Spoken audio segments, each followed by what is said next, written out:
Alors, voilà. Bonjour à tous. Alors,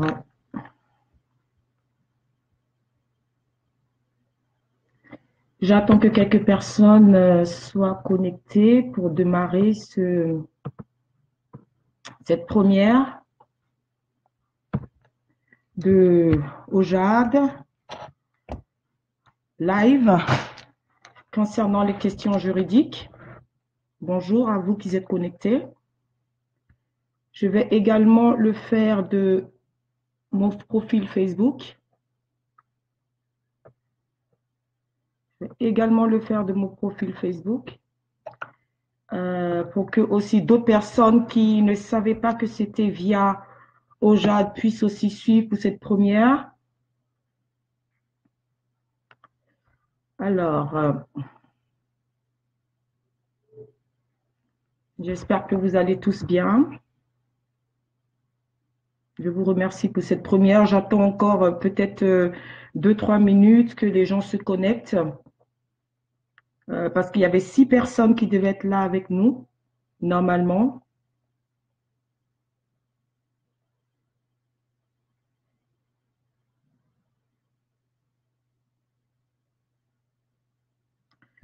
Alors, pour l'instant, il n'y a qu'une seule personne connectée et pourtant, j'ai eu quand même pas mal de questions. Enfin, j'en ai eu 6 précisément et j'aurais vraiment voulu que les personnes qui ont posé ces questions soient au moins en direct pour que nous puissions en débattre tous. Voilà. J'attends donc les connexions. Je ne sais pas puisque moi, je ne vois pas ici comment je peux envoyer des invitations via OJAD. Alors, c'est pour ça que j'ai quelques difficultés.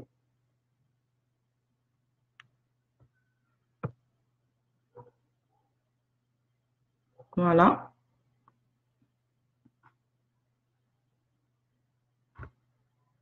C'est pour ça que j'ai quelques difficultés. Donc,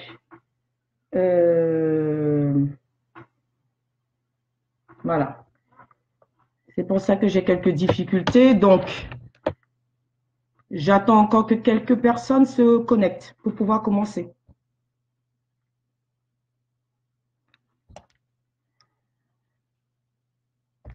C'est une première. Je sais qu'il y a beaucoup qui... il y a pas mal de personnes qui sont en ce moment au travail. Nous avons mis cette horreur-là parce que nous estimions que pour une première, c'était un peu une mise en bouche de cette situation, de ce qu'on voudrait faire via le site OJAD, que je vais vous présenter rapidement d'abord. Pourquoi est-ce qu'on a décidé de faire ces questions juridiques en direct? Et à partir de ce moment-là, nous espérons que pour la prochaine fois, il y aura un peu plus de monde parce que nous savons que tout le monde, peu importe le pays où nous sommes, est sujet à des prérogatives et ont besoin d'un éclairage juridique.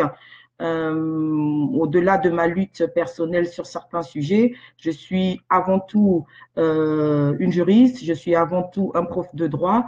Donc, si un combat aussi, c'est aider et éclairer les personnes, là, ça n'a rien à voir principalement avec une question spécifique de cause, mais des soucis juridiques, nous sommes aussi là via le site OJAD pour pouvoir vous aider. Alors, c'est pour ça que on fait cette première. Je vous remercie d'être connectés. Il y a des gens de mon côté aussi, de mon direct, c'est-à-dire des personnes qui me connaissent, qui y sont. Bonjour Rosine, je suis très contente.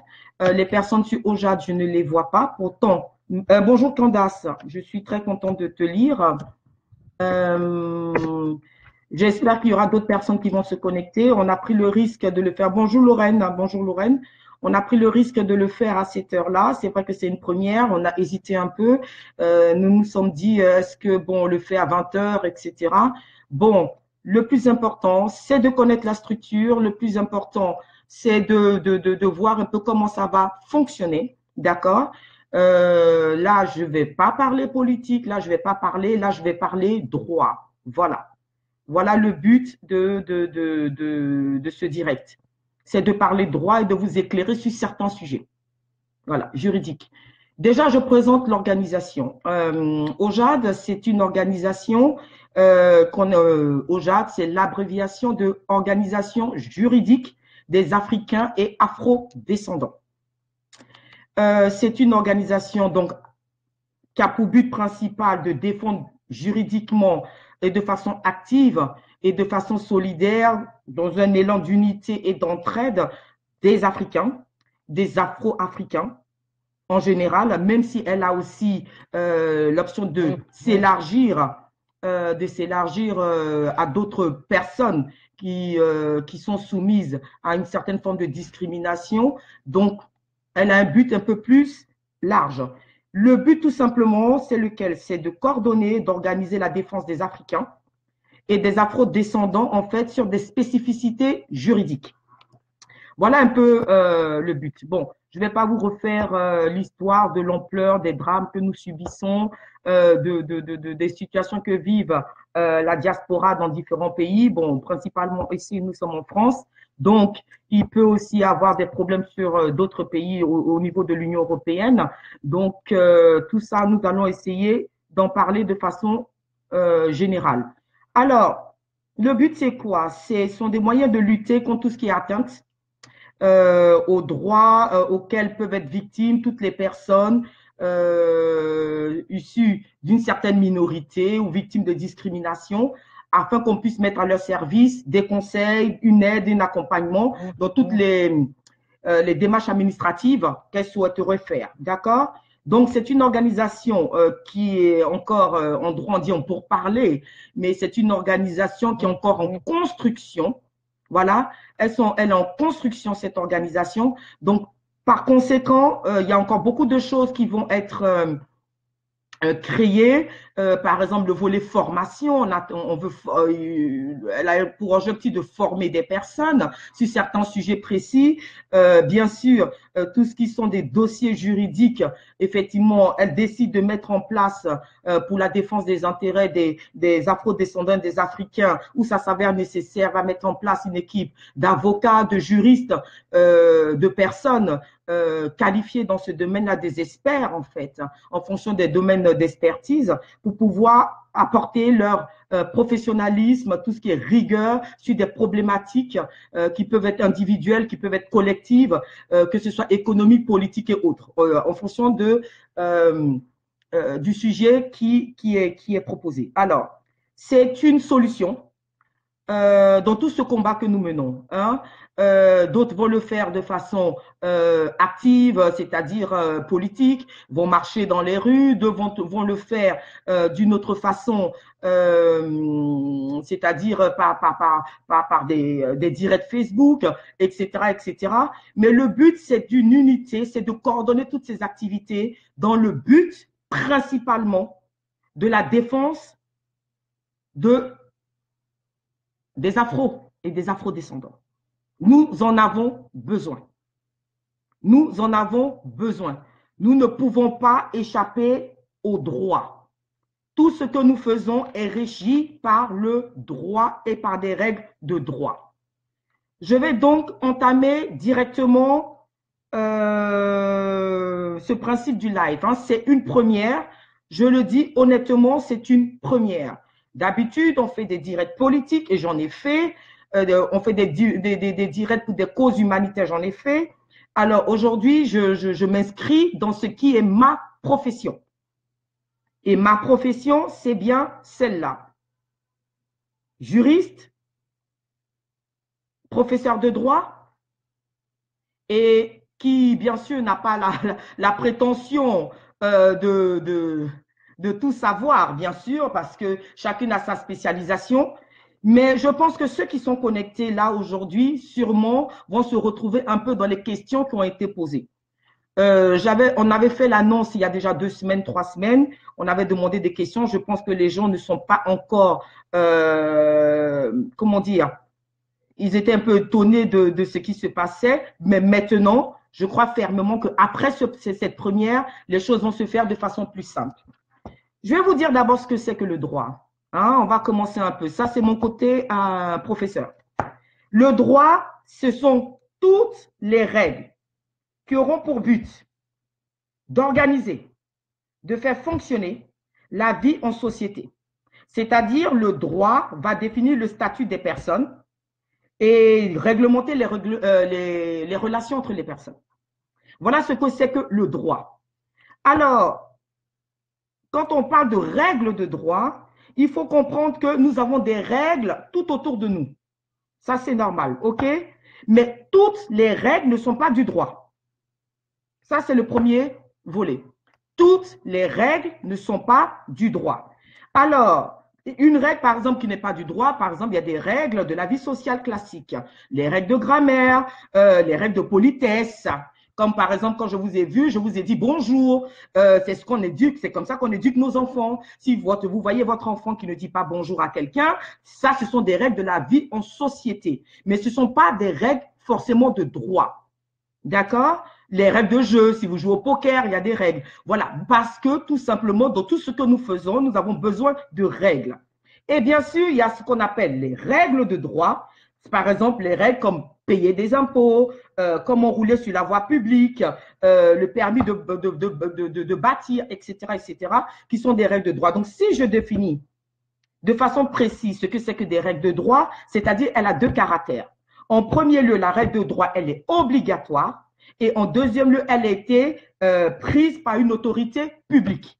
Voilà ce que c'est que la règle de droit en premier lieu. Maintenant, le droit, en fait, il est large. C'est comme la médecine. Hein? Voilà. C'est pour ça que certains, quand ils voient que je suis juriste, ils me posent des questions. Mais je ne peux pas tout savoir dans le droit, même si je suis généraliste, mais j'ai une spécialisation. Si vous me posez une question fiscale, il est même très certain que je ne pourrai même pas vous aider parce que je ne m'y connais pas. Allez voir un médecin, ceux qui s'occupent des yeux, là, comment on les appelle précisément, comment on les appelle? Bon, tiens, je prendrai un autre exemple parce que j'arrive pas. Vous allez voir un ostéopathe. Bon, ce ne sont pas des médecins, mais vous allez voir un dentiste. Excusez-moi. Vous allez voir un dentiste. Eh ben, il aura du mal à vous conseiller sur l'ophtalmologie, tout simplement, parce que ce n'est pas son domaine. Il s'est spécialisé dans un domaine. Et c'est ça, en fait, le règle de droit. Donc, la source du droit, elle est très, très, très nombreuse. C'est-à-dire que qu'elle soit internationale et nationale, qu'elle soit régionale, qu'elle soit communautaire, qu'elle soit provinciale, etc. Il y a différentes sources dans le droit. Ça, c'est la première chose. Et ces sources n'ont pas la même… Merci beaucoup, Aziz. Voilà un ophtalmo. Les sources n'ont pas la même hiérarchie. Voilà, ça, c'est mon étudiant, donc il m'aide beaucoup. Voilà. La hiérarchisation des normes, elle est très, très, très importante. Parce que quelqu'un m'a posé une question sur, je pense que c'est Nougo qui m'a posé une question sur la Constitution. Et je sais pourquoi j'entame ce sujet de cette façon. Alors, dans un pays qui est régi, d'accord, le pays va adopter donc des lois. Ces lois seront issues d'un débat parlementaire du Parlement. Les députés sont élus par le peuple. Et bien sûr, s'il y a une fonction bicamérale, là, ça sera aussi par le biais des sénateurs. OK? Et ensuite, c'est adopté et ça devient donc une règle de droit qui sera codifiée dans un code en fonction de la spécialisation. C'est pour ça qu'on a différents codes, code du travail, code de la propriété intellectuelle, etc. Donc, ces lois au sens large, ce sont l'ensemble des décisions écrites qui ont été prises effectivement par les législateurs. Bien. Et après ces lois, bien sûr, puisque nous sommes dans un monde de mondialisation ou de globalisation, parce que les termes employés sont très, très, très, très différents, ce serait gentil si vous partagiez aussi, comme ça d'autres pourront suivre et entendre un peu les questions juridiques. dans ce monde de mondialisation, parce que la mondialisation, en fait, c'est de partir de l'aspect national. Ce sont les agents économiques, principalement, c'est-à-dire banques, sociétés, les très puissantes sociétés, qui vont partir de la sphère nationale à la sphère internationale. Ça, c'est le premier volet. Et ensuite, la globalisation, c'est-à-dire tout simplement la fixation des prix de façon uniforme sur un marché international. Voilà un peu. Et donc, ces pays-là vont négocier ce qu'on appelle des traités, des conventions, qui auront également force de loi si elles ont été ratifiées par les pays qui l'ont négocié. Donc, il faut des États signataires. Bonjour, ma maman Maëliba. Sois saluée également. Je suis très contente de te voir. Alors, donc, au niveau de la source du droit, on va se rendre compte qu'il y a une hiérarchisation. Au top, d'accord, en haut, il y a ce qu'on appelle la Constitution. Ensuite, viendront tout ce qui est traité international. Après, pour ceux qui sont, pourquoi on ne me voit pas? Je suis étonnée, moi, mais dis donc, excusez-moi, les gens disent qu'ils ne me voient pas. Est-ce qu'on me voit? Étrange ça. Mais si on me voit, ah si, si, je suis étonnée. Si on me voit, voilà, je suis là. Très bien. Je reprends donc. Je disais donc que il y aura une hiérarchisation des sources du droit. Aucune vue? Mais c'est très étrange ça. Et pourtant, je vois 20 personnes connectées et certains me voient. Ok, ben voilà, on me voit. Voilà. Très bien, merci beaucoup. Bon, je vais pas me perdre, je vais quand même continuer. Je disais donc au niveau des sources du droit, il y a une hiérarchisation. Donc la hiérarchie va passer tout simplement, parfait. La hiérarchie va passer tout simplement par une constitution en haut. Ensuite, tout ce qui est traités internationaux, après des conventions internationales, et ensuite les lois nationales. D'accord? Voilà un peu le principe. Ce droit-là, il est divisé en fonction du sujet, c'est-à-dire droit de la famille, droit des sociétés, droit de la propriété intellectuelle, etc., etc. Donc, la division de droit, il y aura donc ce qu'on appelle le droit public et le droit privé. Voilà. Voilà. Donc, le droit public et le droit privé. I can understand that, Goleya, because I'm trying to explain a law, but basically most of my people follow me here are French-speaking language, so I'm really sorry. And for the next time, I will try to do both in English and in French. Okay, but thank you for your support. En ce qui concerne tout ce qui est droit, il y a différents droits. Donc, le mariage, tout ce qui est, par exemple, les contrats immobiliers, etc. OK. Inviter des personnes parce que là, c'est vraiment une première juridique. Via le site OJAD que j'ai présenté, c'est très important. Donc, il y a le droit public, il y a le droit privé. Dans le droit public, on aura ce qu'on appelle le droit constitutionnel, administratif, fiscal. Le droit fiscal que je le déteste, même s'il y a beaucoup d'argent dans le droit fiscal. Tous mes amis qui ont fait le droit fiscal sont les plus riches aujourd'hui.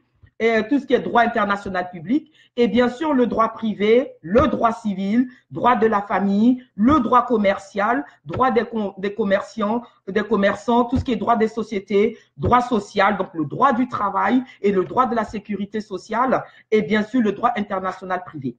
Voilà un peu comment est-ce que les choses se présentent.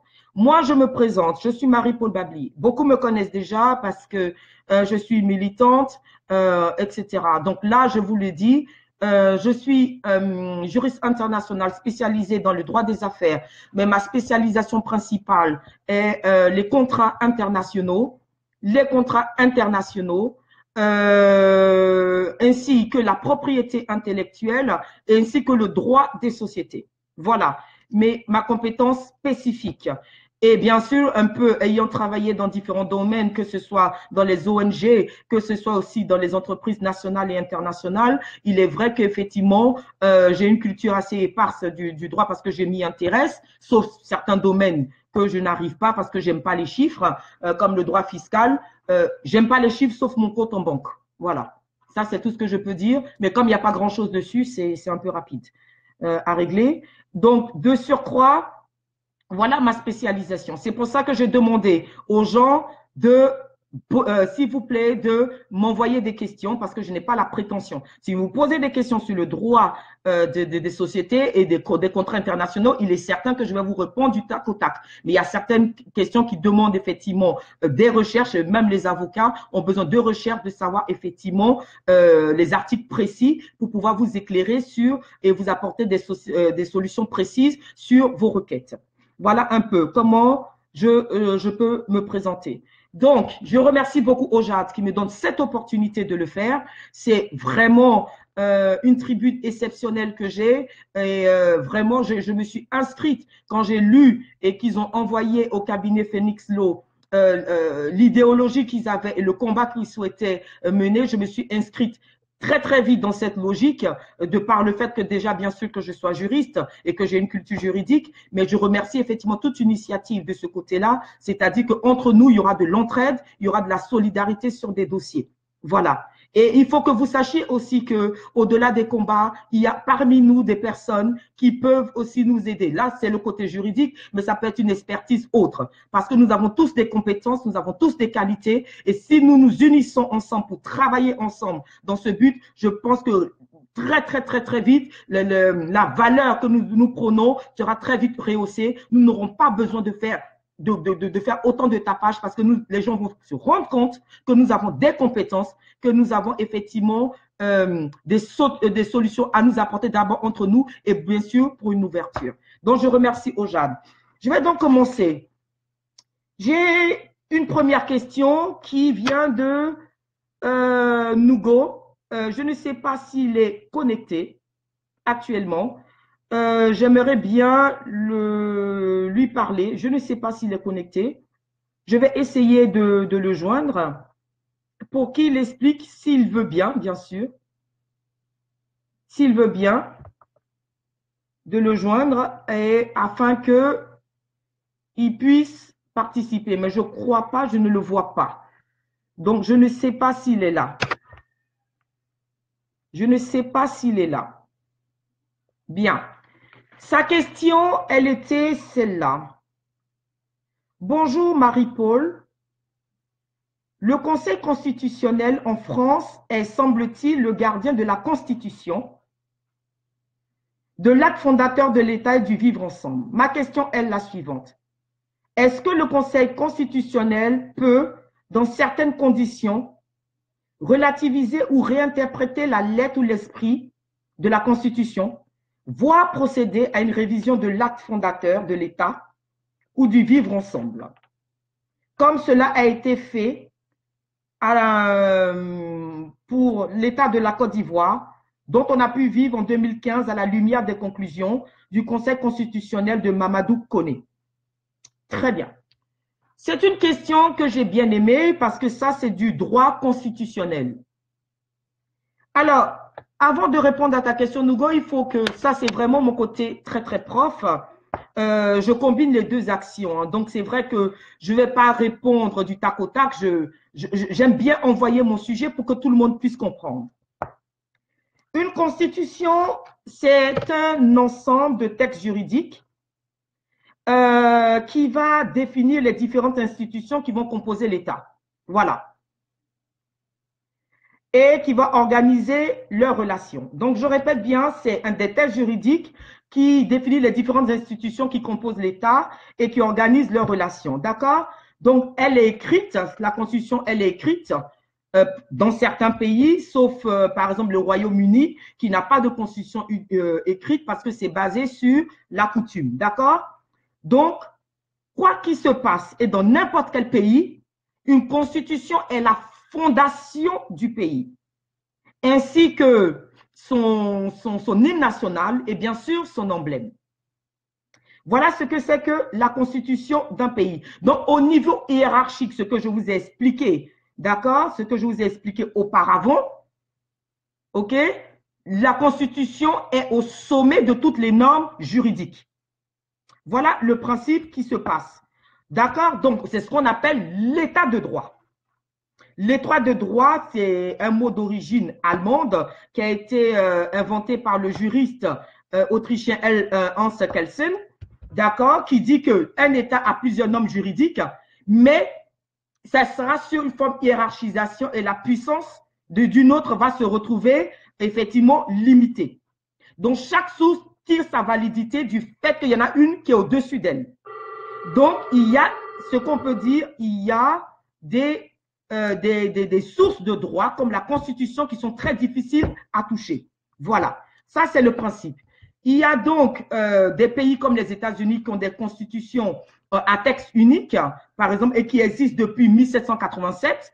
Mais par exemple, dans le pays où nous vivons, la France, les pays où nous vivons, la France, elle a eu plusieurs constitutions. Là, maintenant, nous sommes dans la 5e constitution, c'est-à-dire pourquoi? Parce qu'effectivement, les valeurs qui sont représentées au fur et à mesure des constitutions sont évolutives. Donc, la nouvelle constitution prône les valeurs de cette 5e République. OK? Donc, la constitution va organiser une répartition des pouvoirs. OK?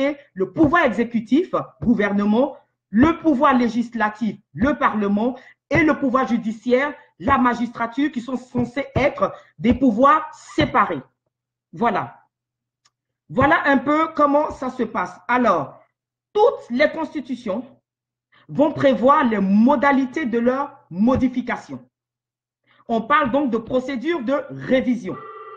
Oh mon Dieu, il y a quelqu'un qui sonne à ma porte, ce n'est pas le moment. Excusez-moi, je me lève une seconde. Veuillez m'excuser.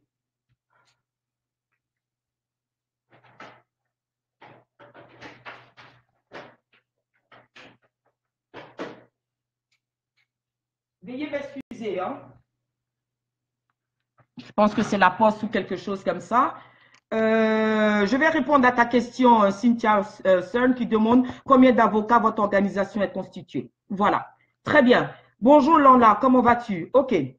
Alors, elle va donc répartir un pouvoir exécutif, législatif et pouvoir judiciaire qui sont des pouvoirs séparés. On parle de séparation des pouvoirs. Donc, aucun pouvoir n'a le droit d'influencer sur un autre pouvoir. D'accord? Et je disais donc que toutes les constitutions vont prévoir les modalités de modification. On parle de procédure de révision, c'est-à-dire le but de ça, c'est de corriger les imperfections, de modifier les règles de fonctionnement d'un régime. Voilà comment ça se passe. Alors, pour pouvoir modifier une constitution, soit c'est une constitution qu'on appelle une constitution souple, ok, c'est-à-dire lorsqu'elle peut être révisée par les mêmes organes qui ont établi les lois ordinaires, tout simplement, c'est-à-dire par le gouvernement, excusez-moi, par la législation. L'intérêt de cette procédure, c'est quoi? C'est que on va très souvent adapter la Constitution aux circonstances sans formalisme et sans blocage politique. C'est ça. C'est là qu'on appelle les constitutions dites souples. Voilà. Donc, en fonction de ça, en fonction de la fluctuation des mouvements, eh bien, une constitution pourra être révisée. Et il y a ce qu'on appelle les constitutions rigides. Ces constitutions rigides, elles ne peuvent être révisées que par un organe distinct, c'est-à-dire, comme on l'appelle, un congrès du Parlement ou par une procédure spécifique, très souvent issue d'un référendum. D'accord? Et donc, c'est-à-dire, ça n'a rien à voir avec une constitution souple qui est légide du Parlement qui vote les lois ordinaires. Donc, une constitution, le but, c'est qu'elle soit préservée de toute modification. Sinon, ça veut dire que tout gouvernement qui arriverait, ben, pourrait modifier cette constitution de façon unilatérale. Donc, ça ne se passe pas ainsi. Elle a un statut spécifique, elle a la primauté par rapport aux règles de droit. C'est pour ça qu'on l'appelle le pacte fondamental, ok, de la nation. Donc, elle ne peut pas être touchée comme ça. Deuxième chose que je voudrais, effectivement, la théorie de Montesquieu. Merci, pasteur Elvis Adou. Ça se voit que tu as fait du droit. Tous ceux qui ont fait du droit, je suis en train de lire. Il y a ce qu'on appelle le Conseil constitutionnel qui est chargé de diverses missions, OK? Respect de la Constitution, d'accord? C'est-à-dire quoi? Qui est la norme suprême, je viens de vous le dire déjà. Donc, elle va faire ce qu'on appelle un contrôle de constitutionnalité. Un contraire de constitutionnalité, d'accord? Des lois et des traités internationaux. C'est-à-dire qu'elle va voir si les lois qui sont instaurées ou les traités internationaux sont conformes à la Constitution. Et tous les pays ont ça. OK? D'accord? C'est un contrôle obligatoire pour tout ce qui sont les lois, généralement des lois organiques, hein, plus que les lois ordinaires, parce que les lois organiques, tout simplement, ce sont les lois qui sont relatives à l'organisation et au fonctionnement des pouvoirs publics, d'accord? Donc, ce sont des lois qui vont compléter les dispositions de la Constitution et qui vont fixer les principes généraux, OK? Donc, ça, c'est la première chose. Et bien sûr, elle va aussi contrôler si, comme je vous l'ai dit, il y a une révision, s'il y a lieu de faire un référendum, tout simplement.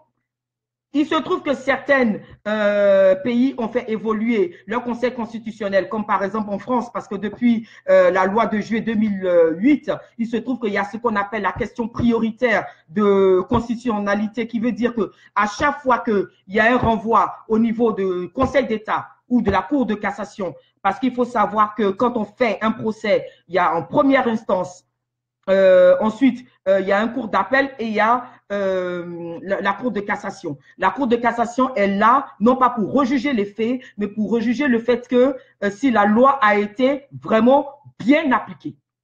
D'accord? Et ensuite, si elle estime que la loi n'a pas été bien appliquée, elle va casser la décision qui va revenir donc au niveau 2, c'est-à-dire à la Cour d'appel. Ça, c'est la hiérarchisation des normes au niveau civil. Au niveau administratif, il y a un tribunal administratif, il y a une cour administrative d'appel et bien sûr, au-dessus, il y a un conseil d'État. OK? Bien. Voilà un peu comment ça se passe. Et au niveau pénal, on va le voir tout à l'heure parce que j'ai eu une question sur le droit pénal, donc on va y arriver. Très bien. Donc, à partir de là, ça veut dire que si il y a eu une procédure sur renvoi devant le Conseil d'État ou le Conseil de la Cour de cassation lors d'une procédure de justice et qu'on estime qu'une disposition législative porte atteinte aux droits, aux libertés qui sont garanties par la Constitution, mais effectivement, on va pouvoir renvoyer cette question devant le Conseil constitutionnel qui va statuer effectivement devant les juges de fond. Merci.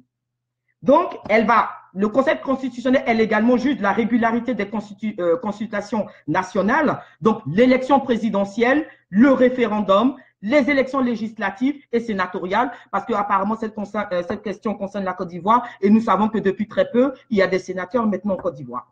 Et de façon plus exceptionnelle, un conseil constitutionnel peut émettre des avis pour constater l'existence de certaines situations. Par exemple, s'il y a une vacance de la présidence de la République, etc. Et en France, par exemple, nous savons que les anciens présidents de la République siègent au conseil constitutionnel. D'accord? Quand on a fait le tour de ça, votre question, elle est simple. Est-ce qu'un pays, une révision comme ça d'une constitution peut se faire? Normalement, quand vous avez compris ces règles-là, j'ai essayé de lire rapidement les règles, voilà, les règles de la Constitution ivoirienne qui a été révisée en 2015. Nous savons pourquoi elle a été révisée en 2015. Il est très sûr, certain qu'une Constitution ne se modifie pas comme ça à bon escient. Ça, c'est certain, Monsieur Nougo, et ça, c'est clair. Maintenant, nous savons aussi le contexte des choses, des révisions de nos constitutions en Afrique.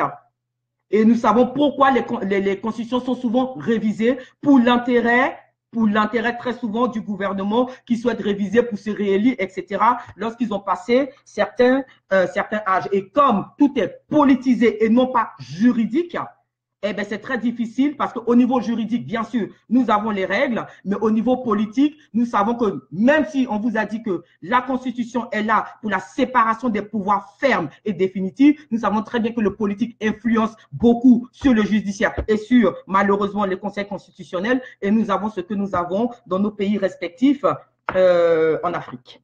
Et ça, c'est dommage. Mais là, ce que je vous dis, que ce soit une constitution simple et que ce soit une constitution rigide, le plus important, une constitution ne se modifie pas en fonction des gouvernements parce que c'est l'acte fondateur et c'est dans cette constitution que d'ailleurs il y a un préambule et les droits fondamentaux des citoyens. Donc, elle ne se modifie pas en fonction effectivement du gouvernement qui veut effectivement établir tout simplement son état de forme et de force. Voilà la première question. Très bien. Je lis quelques questions, hein, donc je vais y répondre rapidement. Ça, c'est le premier point. Mon deuxième point, elle vient de... Je vais te répondre, Kamat, rapidement. Je réponds très, très rapidement avant de poser la deuxième question qui vient de Candace Maketa. Cynthia Cern, elle me dit, pourriez-vous me dire de combien d'avocats votre organisation est composée? Cynthia, je pense que tu t'es pas connectée au départ du direct. J'ai expliqué que OJAD était un site en construction.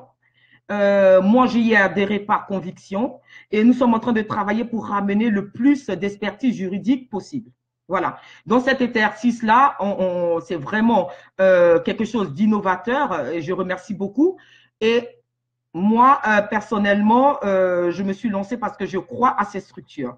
Maintenant, de par ce que vous appréciez de tout ce qu'on va faire, on pourra faire ensemble, je pense que d'autres avocats, peut-être un peu plus frileux, parce que vous savez que au niveau de la déontologie en France, de l'avocat, il est certain qu'il y a certaines choses que nous n'avons pas le droit de faire, sauf après aval du Conseil de l'ordre. Voilà, d'accord? Dans les pays anglophones, ça se fait très facilement d'apparaître comme ça, de faire de la publicité, mais ici, nous n'avons pas le droit de faire de la publicité, etc., même si avec la réforme Macron, il y a eu une certaine évolution.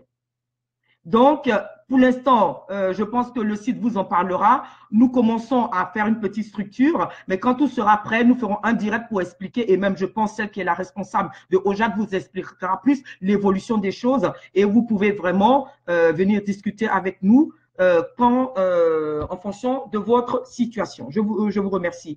Lampedou Zéa Kamat. Bonjour ma soeur Marie-Paul, bonjour beaucoup. Je suis certainement hors sujet, mais j'essaie tout de même. Que peut faire le peuple convaincu qu'il faut quitter le franc CFA alors que le président et le gouvernement s'y attachent pour des raisons de peur des représailles?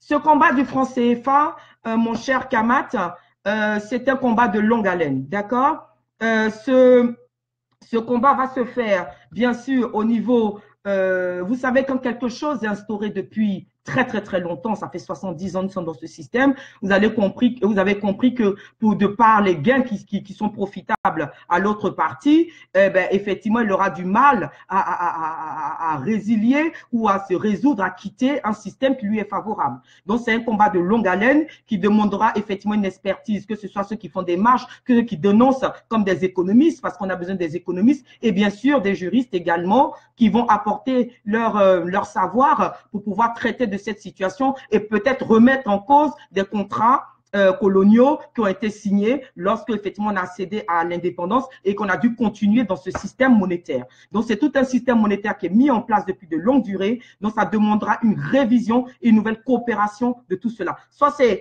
on décidera après consultation que cela est caduque et donc on va devoir renégocier et remettre les choses en place, soit il faut sortir et de fin franc, et là c'est un autre combat, il est politique, il est économique, et c'est un combat de toute l'Afrique pour tous ceux qui sont sous l'égide du franc CFA. Voilà, je pense que ma réponse te sied convenablement. Ma deuxième question, je prends par ordre, je sais que Ruth, tu aimerais que je réponde à ta question, tu vas aller travailler, mais par respect, je suis obligée d'aller par ordre pour ceux qui ont, bien sûr, pour ceux qui ont... Qu'est-ce qui se passe? Mon Dieu. Je me suis déconnectée ou quoi? Oh mon Dieu, quelle horreur. Excusez-moi, je vais me reconnecter. Je vais me reconnecter, on ne me voit pas. Veuillez, veuillez, veuillez, veuillez m'excuser. Où est-ce que je suis là? Quelle horreur. Quelle horreur. Je ne sais plus comment je reviens au direct. Je ne sais plus comment je reviens au direct. Oh là là. Quelle horreur. Voilà, je suis là.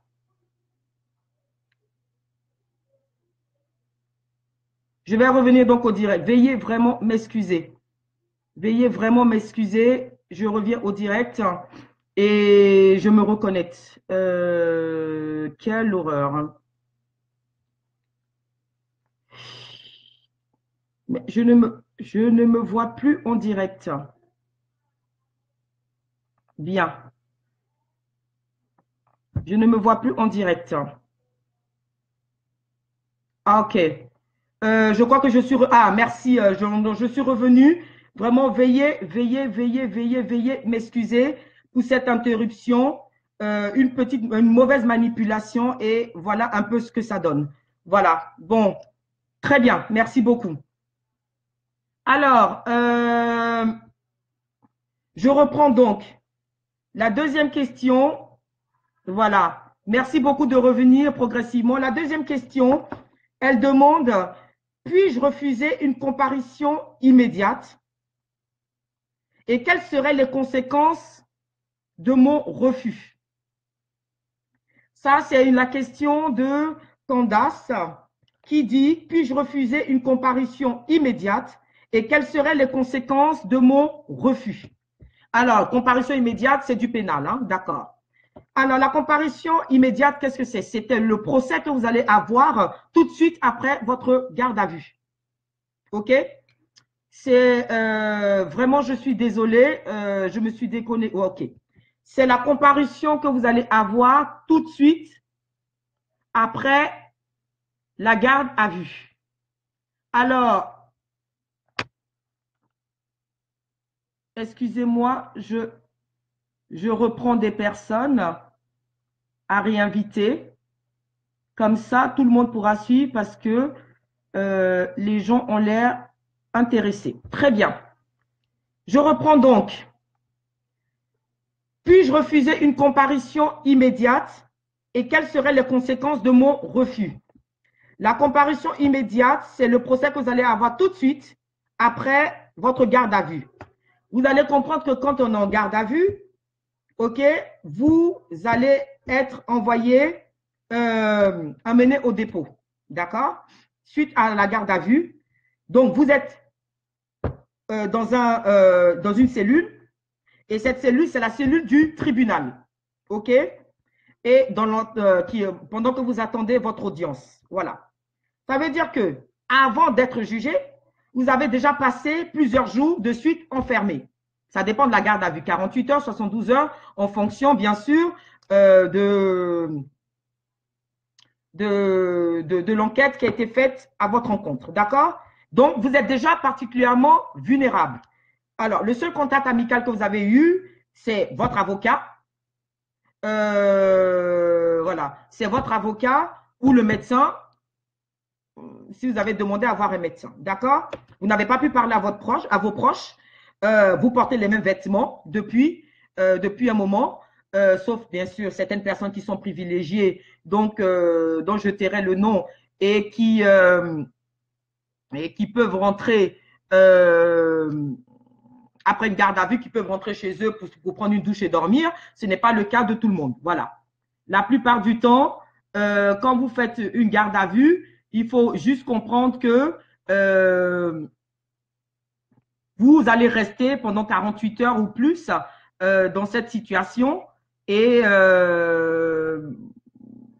très, très sale. Souvent, vous n'avez pas le temps de prendre une douche, ainsi de suite. D'accord? Bien. Ça, c'est le premier principe.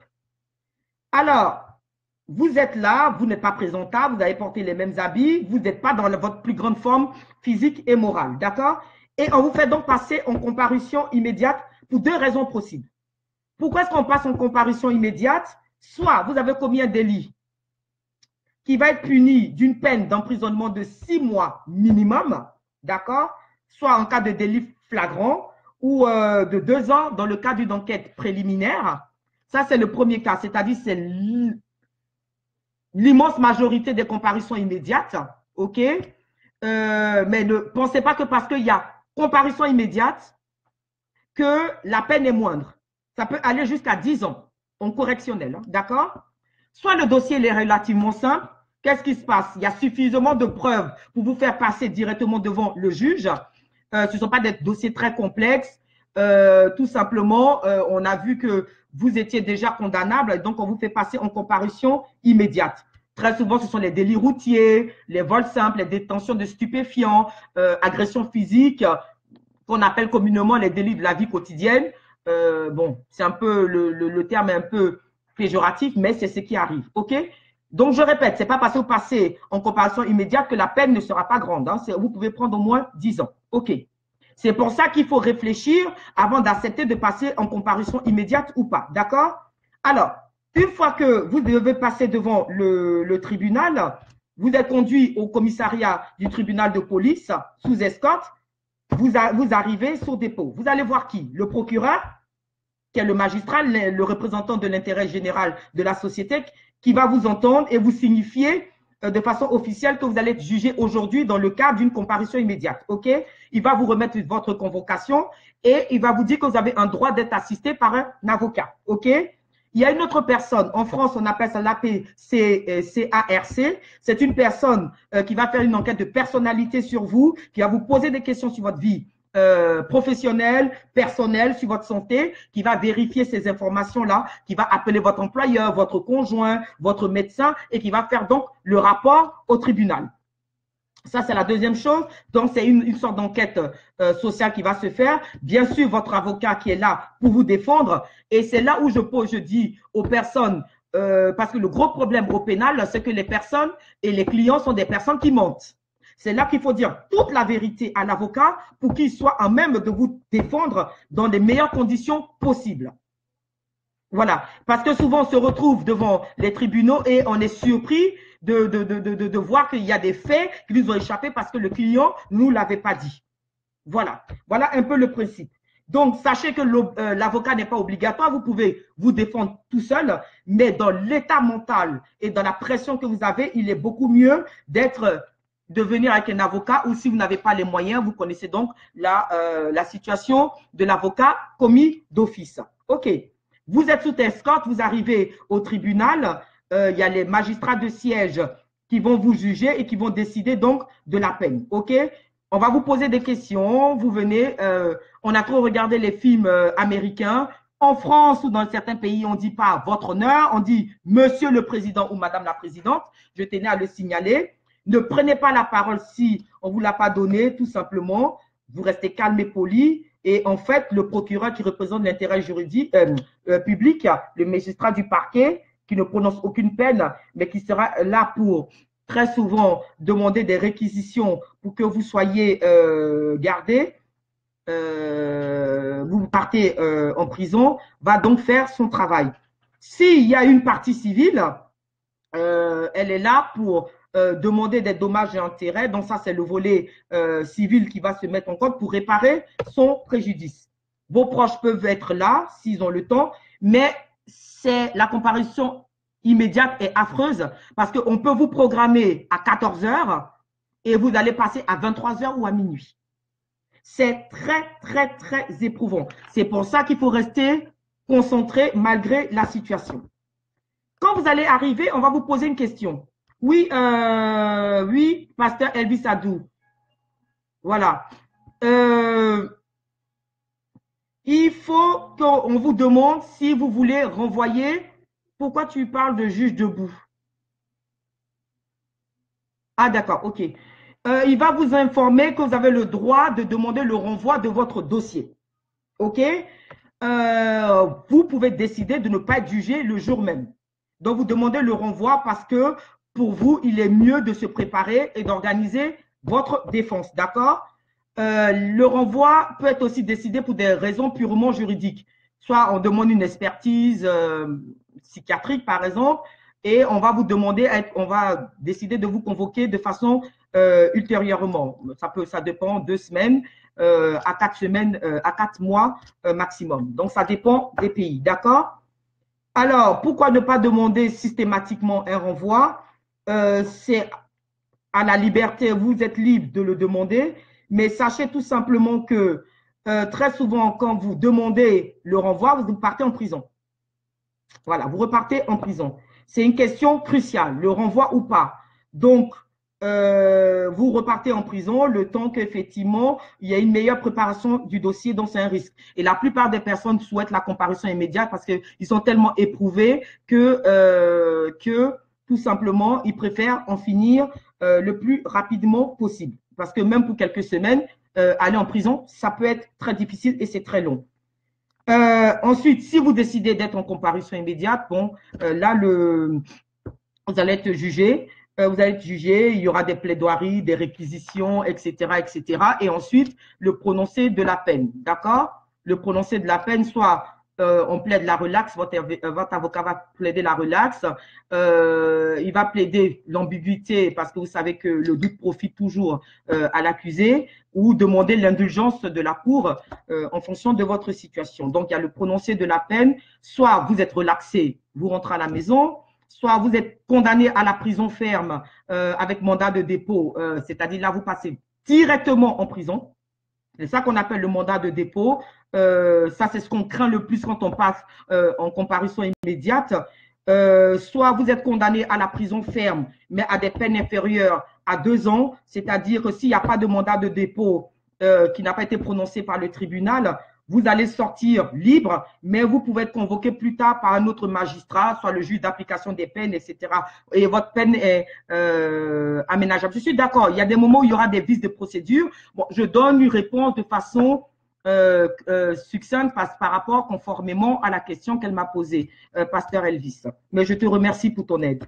Et souvent, s'il y a des vices de procédure, ben effectivement, quand il y a plus de procédure, vous pouvez rentrer chez vous parce qu'effectivement, votre avocat va plaider le vice de procédure. Si la forme n'est pas respectée, ben, vous pouvez annuler tout le procès.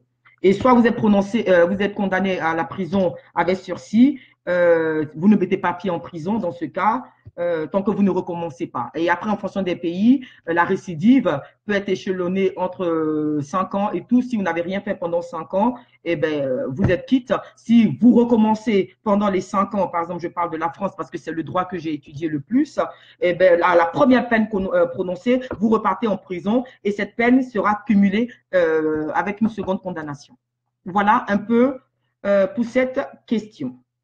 Alors, je pense qu'il y a une Stéphanie qui m'a demandé si elle pouvait tout simplement quitter son CDI parce qu'elle voudrait se mettre sous forme d'auto-entrepreneur et savoir si elle pouvait bénéficier de certains avantages. Stéphanie, tu sais, le CDI, Stéphanie, je crois, hein, voilà.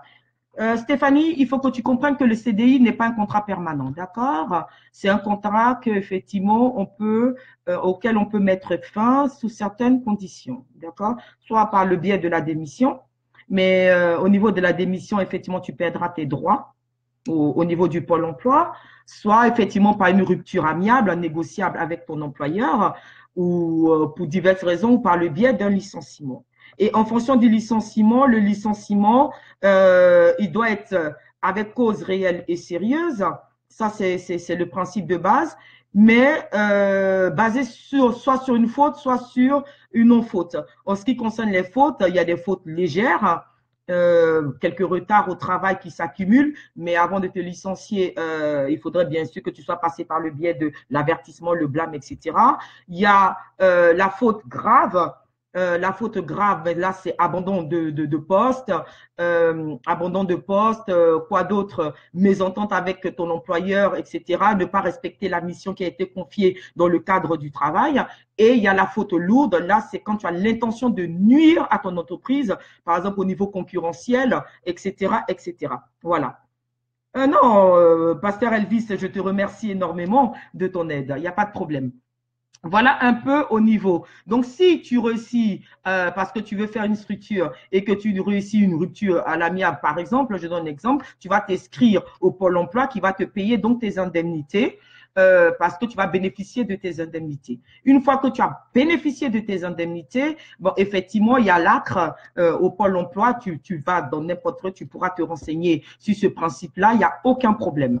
Et tu peux bénéficier de l'ACRE parce que tu veux faire créer ta structure. Ils sont là pour aider dans ce sens-là. Donc, soit par rapport aux indemnités que tu dois percevoir de façon globale sur 2 ans, soit ils te versent en 2 fois, une première partie et tu commences ta fonction, soit une deuxième partie, ou mais tu peux demander le tout, c'est le risque que tu prends. Mais il faut savoir que le truc d'auto-entrepreneur, si tu penses que tu as déjà une clientèle et que ça peut bien fonctionner, tu peux prendre ce risque-là. Mais si tu es en démarrage de ta situation, il est mieux que tu prennes en 2 fois. Comme ça, si les choses le temps que les choses se mettent en place progressivement, tu pourras toujours bénéficier de tes indemnités. Voilà. J'espère que j'ai pu répondre à ta question. Il nous reste encore quelques minutes. Il y a une autre question que j'ai beaucoup aimée. Tiens, il y a une autre question qui concerne le prestataire. Elle dit, c'est aussi Candace, mon prestataire de service n'a pas rendu le travail dans les délais. En plus, il ne répond pas à mes relances. Que faire? Candace, lorsqu'on a un contrat, le contrat tient lieu de loi à ceux qui les ont faits. Ça, c'est un principe. Il y a l'autonomie de la volonté des parties qui vont négocier chaque clause du contrat. Et ces clauses du contrat, c'est ce qu'on va appeler la force obligatoire de ce contrat-là. Ce qui a été mis dans ces clauses doit être respecté. Et si une des parties ne respecte pas ses prérogatives, dans ce cas maintenant, il y aura ce que vous avez négocié comme des clauses de pénalité ou des clauses de résolution directe. Parce qu'il n'y aura pas eu de réponse, enfin, il n'y a pas eu de respect aux clauses, aux éléments essentiels du contrat. Donc, si tu es un prestataire de service et que vous avez un contrat de prestation ou un contrat de collaboration ou de partenariat, peu importe, il est clairement défini dans votre contrat que s'il ne respecte pas le travail ou si le délai pour toi est une clause essentielle, s'il ne respecte pas cela, effectivement, en fonction de ce que vous avez établi, une clause de pénalité peut se faire. Sachez quand même que pour rompre un contrat, d'accord, parce qu'en matière commerciale, la rupture de contrat doit être le dernier issue de cette situation. Il y a des choses qui ont été mises en place. C'est ce qu'on appelle les règles de commercialité. Donc, bien sûr, il y a la lettre de mise en demeure, de relance. D'accord? Si, par exemple, il te doit de l'argent, ou là, c'est en l'occurrence, il n'a pas rendu le travail dans le délai. OK? Il n'a pas rendu le travail dans le délai. Alors que si c'est impératif pour toi et que tu perds de l'argent à cause de son retard, soit vous avez fixé voilà, c'est un délit contractuel pour le non-respect des clauses. Il y a des mises en demeure qui vont se faire, 1 fois, 2 fois, 3 fois. Ensuite, on va passer à un autre volet qui est celui, soit, bon, en matière de commercialité, parce que ce qu'on appelle l'anatocisme ou le délai de grâce, etc., etc. Tout ça, on va le voir. Et si, bien sûr, malgré les relances, il ne fait pas signe et que vous l'avez payé, là, on est obligé de faire une résolution de contrat. Et là, on est parti pour un procès en dommages et intérêts. Mais il faut comprendre que le délit contractuel pour le non-respect des contrats, c'est voilà, une rupture de contrat, d'accord, unilatérale parce que l'autre n'a pas respecté ses prérogatives qui étaient des clauses essentielles du contrat. Voilà un peu ce que je pouvais dire sur cette question. Une autre question. J'aime bien cet exercice parce que ça m'a permis aussi de revoir, j'étais tellement dans les contrats, etc. Ça m'a permis beaucoup de voir d'autres aspects du droit, de revoir un peu tout ce que j'avais appris.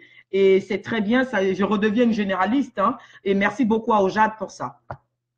Une autre question. J'ai une amie qui est Oui, saisir le juge en dernier ressort. Effectivement, parce qu'en matière commerciale, le juge, c'est vraiment le dernier ressort. On fait d'abord tout ce qui est en amont, qui sont les règles de commercialité, et après, le juge vient. Et bon, là, peut-être qu'il y aura d'autres questions, je ne vais pas développer. Pour d'autres, en ce qui concerne le juge, on n'est pas forcément obligé de partir aujourd'hui devant les tribunaux de commerce, etc.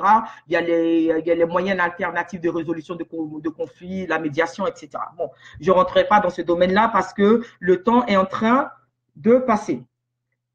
Question de droit du travail aussi. J'ai une amie qui est en dépression, elle est téléconseillère dans une société.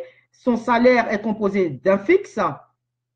Et bien sûr, elle va recevoir des primes en fonction de taux malgré les ventes qu'elle peut effectuer. Voilà. Si elle effectue un certain niveau de vente, elle a des primes. Sinon, elle ne touche pas des primes. Et elle a touché des primes, mais si le client annule dans un délai de 3 mois, donc il y a un client qui a accepté, d'accord, la vente, mais s'il annule dans un délai de 3 mois, elle doit rembourser ses primes. Ce qui fait qu'elle a dû rembourser des primes et elle est amputée sur son salaire de base. Et souvent, elle va se retrouver en dessous du SMIC. Et elle voudrait savoir si c'est légal parce que souvent, elle se retrouve même avec un salaire de 600 € ou quelque chose comme ça. Alors que le SMIC, c'est beaucoup, beaucoup plus. Et ça entraîne le stress, l'épuisement, l'absentéisme, le burn-out, bien sûr, que j'ai évoqué un peu avec Ojad. Et elle voudrait savoir ce qui est possible. Bien. Vous savez qu'en matière commerciale, hein, les commerciaux, c'est connu, ils ont ce qu'on appelle la rémunération variable dans les contrats de travail. OK? Très souvent, la clause de rémunération, la rémunération variable, c'est-à-dire dans le contrat, elle va répondre à des conditions légales.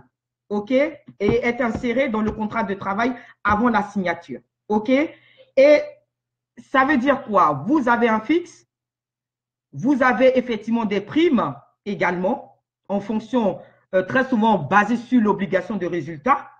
OK? Et en fonction de ça, donc si vous avez des ventes, vous aurez la prime. Voilà, et c'est déterminé. Sachez quand même qu'un contrat de travail, c'est négocié entre les deux parties, ce n'est pas un contrat unilatéral. Donc, quand vous apposez votre signature, il est clair que vous avez agréé à ce contrat de travail. C'est pour ça que je dis toujours aux personnes de bien lire. C'est vrai que c'est difficile d'avoir un travail, mais de bien lire les clauses qui sont mises dans n'importe quel contrat, y compris le contrat de travail qui peut après vous engager. Bien. Alors, soit ça a été fait dans le contrat ou mais sur la base d'un avenant qui est rajouté et tout. Bien. Cette rémunération variable, il faut d'abord savoir si les obligations de résultats qui sont à la charge du commercial ne sont pas effectivement trop élevées ou irréalisables. D'accord? OK. C'est ce qu'on dit, la clause de rémunération variable ne doit pas être potestative. En droit, potestative veut dire ne doit pas dépendre de la seule volonté de l'employeur. OK? Deuxièmement, il faut savoir que la loi interdit la clause de garantie. Ça veut dire quoi? Le remboursement des commissions perçues en cas d'inexécution du contrat par le client si l'objectif fixé était disproportionné par rapport à un objectif réalisable et non illusoire. OK? Et bien sûr, la loi interdit également l'absence de réduction de la rémunération en deçà des minima légaux et conventionnels. Donc en France, le SMIC qui est à 1 457 € brut, donc 1 140 € net. Alors, si je vois un cas comme ça, si ça a été déterminé, parce qu'on connaît dans la convention collective des commerciaux ou un accord collectif ou dans votre contrat de travail que c'est écrit que vous bénéficiez de primes si vous avez obtenu tel ou tel résultat, OK, et que ces primes vous ont été données, pourquoi est-ce que vous demandez de rembourser? Pourquoi vous demandez de rembourser si le client s'est désisté au bout de 3 mois, sachant que le délai de rétractation en matière commerciale est de 14 jours. Et donc, cette personne, je voudrais bien comprendre si elle a son contrat parce que je ne peux pas trop donner de réponses comme ça parce que je n'ai pas vu le contrat. C'est des questions qui sont venues en message privé. Donc, j'aimerais avoir plus d'informations dans ce domaine-là pour pouvoir vraiment l'aider. Mais si vous avez été payé, OK, vous avez été payé et que vous avez eu de la clientèle et que le client se désiste même au-delà comment dire, des 14 jours du droit de rétractation, eh bien, ils n'ont pas normalement, et c'est ce que je viens de vous lire, le droit de rembourser parce que là, ça deviendra une condition potestative. Voilà un peu ce que je peux dire.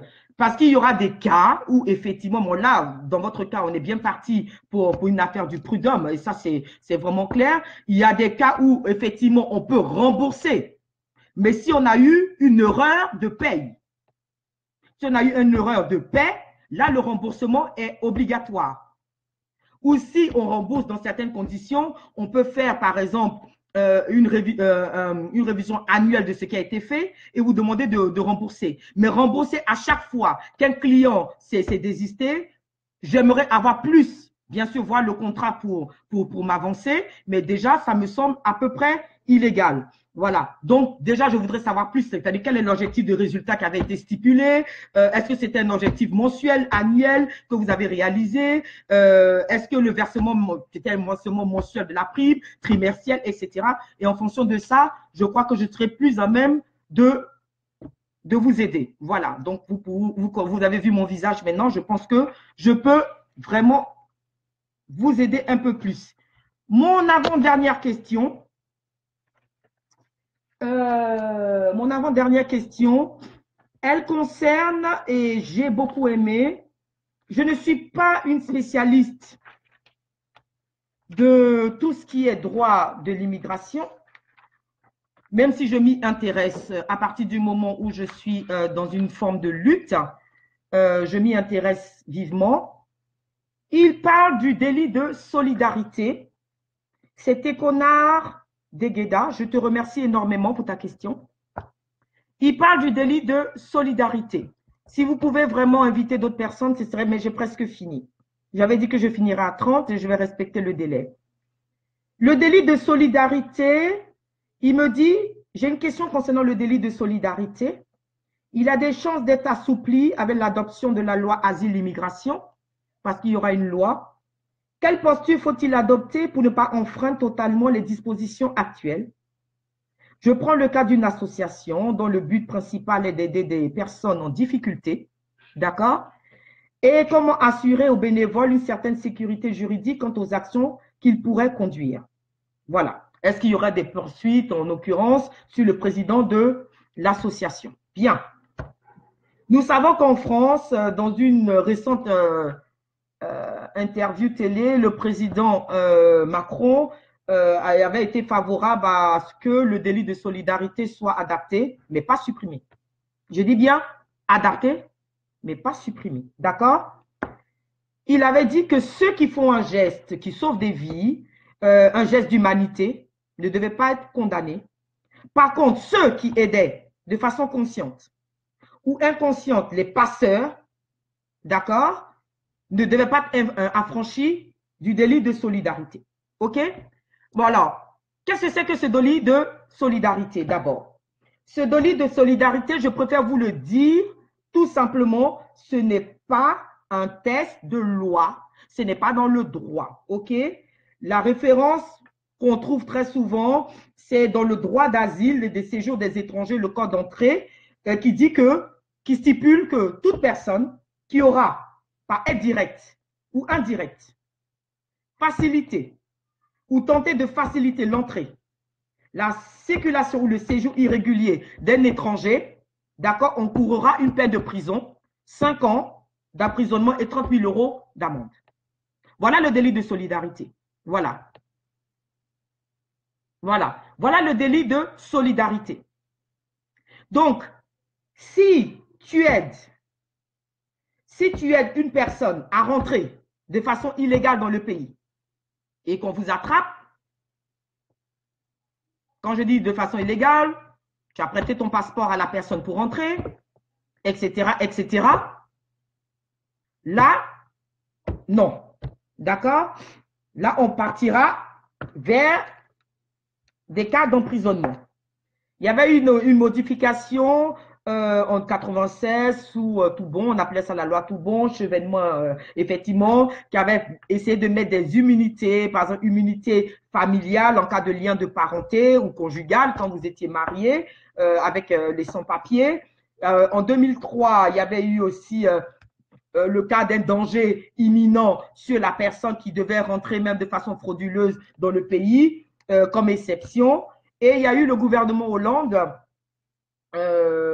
en 2012, le 31 décembre 2012, qui lui avait distingué les réseaux, de trafic d'une part et les bénévoles, des membres associatifs de l'autre. Voilà un peu, d'accord? Donc, aucune poursuite ne pouvait être engagée si elle n'avait pas donné lieu à une contrepartie directe ou indirecte et qui consistait à donner des conseils juridiques, des prestations de restauration, hébergement, soins médicaux pour une condition de vie digne et décente de l'étranger. Donc, si vous aidez, et c'est là le changement, si vous aidez toute personne associative, morale ou physique, à donner des conseils, excusez-moi, accompagner juridiquement, linguistiquement, socialement, restauration, aide, la nourriture, hébergement, soins médicaux, ok, pour des conditions de vie dignes de l'étranger et décentes de l'étranger, pour la dignité et l'intégrité physique de celui-ci, sans contrepartie directe ou indirecte, à but lucratif, non lucratif, etc., vous n'êtes pas condamnable. Par contre, sinon, si c'est le droit des passeurs, excusez-moi, j'ai beaucoup parlé, c'est pour ça qu'on dit de toujours mettre une bouteille d'eau à côté. Merci Hervé.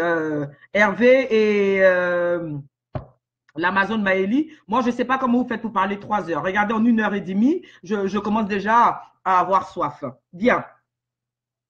De façon plus sérieuse, parce que j'aime bien détendre aussi l'atmosphère, il faut savoir que sans prendre un revenu, vous avez aidé, c'est pour ça que ça passe par le biais associatif, et bien le délit de solidarité ne pourra pas s'appliquer.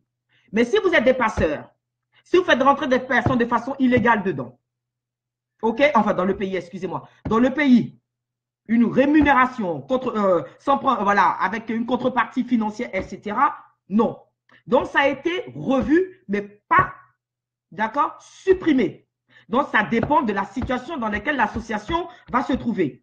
Les gens de gauche ont approuvé cette réforme.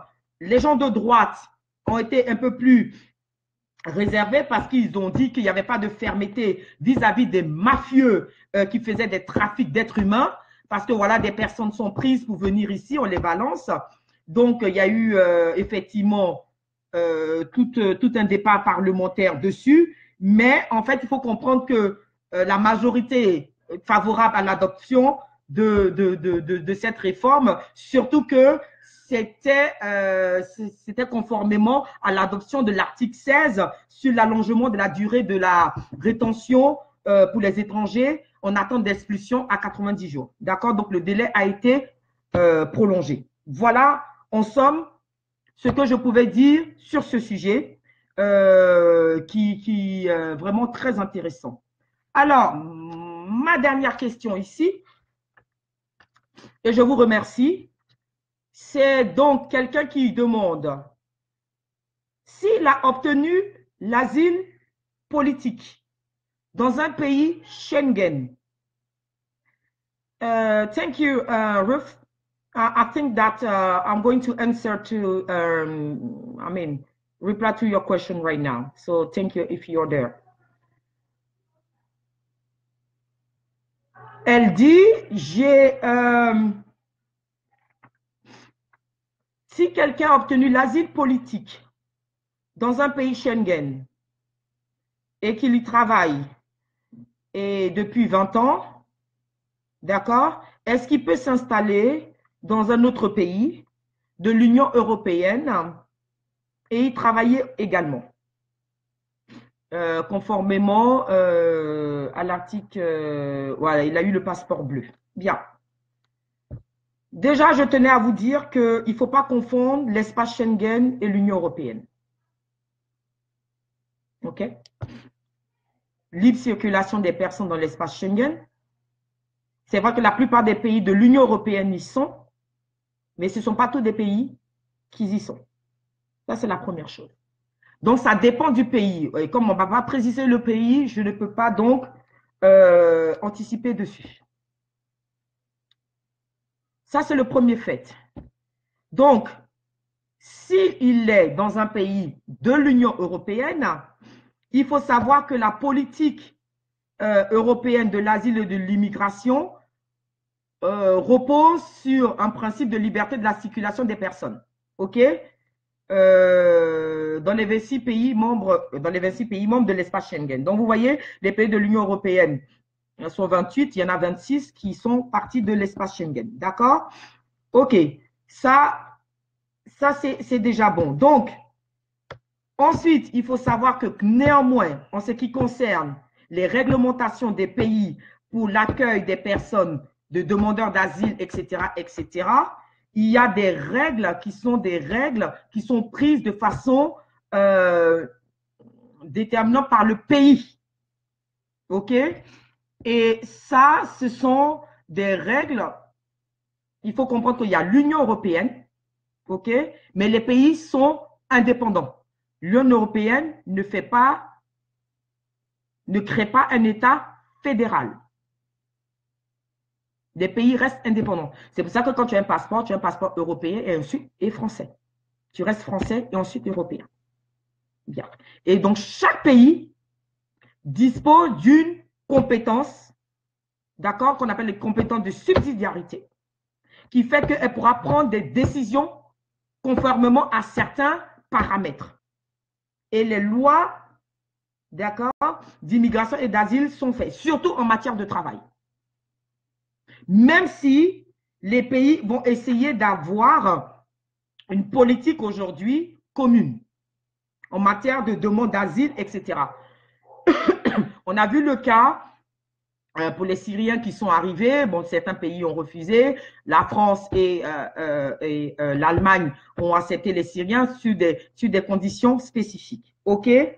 Donc, il y a des procédures spécifiques qui sont mises en place, même si il y a des procédures communes.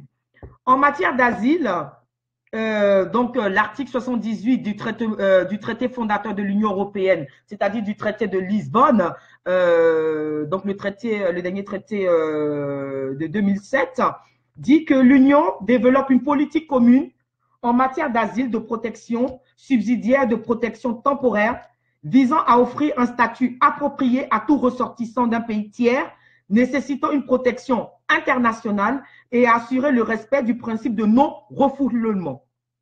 Donc, il y aura des règles, voilà, il y aura des règles communes en matière, d'accord, d'asile et de demande politique, OK?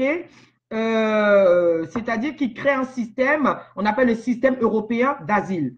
Ils veulent mettre en place un statut uniforme d'asile, valable pour toute l'Union, de protection subsidiaire, en cas d'afflux massif d'une protection temporaire, comme ça a été le cas pour les Syriens, l'octroi et le retrait des statuts uniformes d'asile ou de protection subsidiaire, etc., etc., les conditions d'accueil, etc. Donc maintenant, en ce qui concerne les demandes de travail, il y aura des règles. Si vous avez ce statut-là, que vous pouvez travailler dans un pays de l'Union européenne, pour aller, par exemple, vous êtes en Belgique, et que vous souhaitez travailler en France, il y aura des règles spécifiques à respecter et des demandes, par exemple, d'autorisation de travail à faire dans le pays respectif et qui seront examinées par une procédure spécifique dans le pays. Voilà un peu, il est quasiment 30, et ça sera étudié parce que vous savez qu'il y a pas mal de demandes. Les pays ont des règles, d'accord, et ça, ce sont les principes de souveraineté des pays. On des règles, voilà, sur des demandes de travailleurs, surtout de travailleurs d'asile politique. Donc, il y aura des SEC à définir. Vous pouvez être accompagné d'un avocat si vous avez besoin de plus de renseignements spécifiques. sur ce domaine-là. Mais en général, c'est possible parce que voilà, mais il y aura des conditions particulières et des règles particulières à demander et une demande à faire pour pouvoir avoir l'autorisation du travail dans le pays où vous souhaitez vous établir. C'est plus facile quand on a les papiers européens parce qu'il y a la libre circulation des personnes et la libre circulation effectivement en matière d'établissement commercial. Mais quand il y a vous êtes demandeur d'asile, il y a des règles également spécifiques à respecter. Voilà. Voilà ce que je pouvais dire pour aujourd'hui. Je remercie tout le monde pour cette première, pour les questions qui m'ont été soumises. J'espère que j'ai pu satisfaire certaines. Effectivement, pasteur, il y a des domaines dédiés à la compétence de l'Union européenne. Tu sais qu'il y a plusieurs compétences. Hein. Il y a une compétence auxiliaire, il y a une compétence de subsidiarité en fonction des principes, hein, les principes de proportionnalité, etc. Je ne veux pas trop rentrer dedans parce que c'est du pur juridique. J'aimerais que les gens se connectent la prochaine fois. Donc, j'ai essayé de faire au plus simple et de répondre directement aux questions.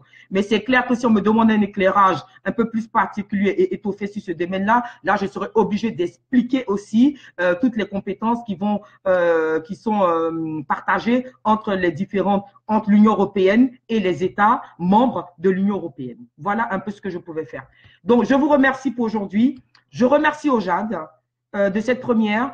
Celle qui a créé Ojad m'a dit qu'elle a essayé de voir sur pas mal de sites. Je suis la première africaine noire à faire cet exercice juridique. J'avais un peu la pression, mais ça va au fur et à mesure des questions que j'ai travaillées. J'espère que j'ai pu vous éclairer sur certains sujets et je vous remercie vraiment pour votre soutien, pour tous ceux qui ont été connectés.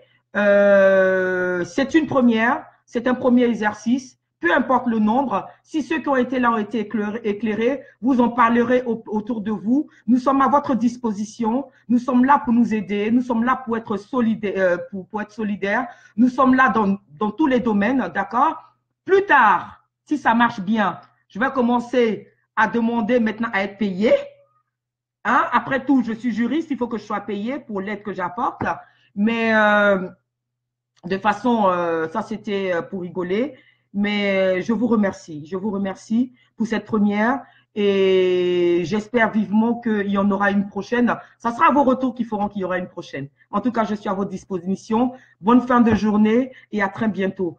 Que l'Afrique soit rétablie, que le peuple noir soit rétabli et que vraiment nous retrouvons cette dignité qu'est la nôtre. Je vous dis au TEP et à bientôt. Au revoir.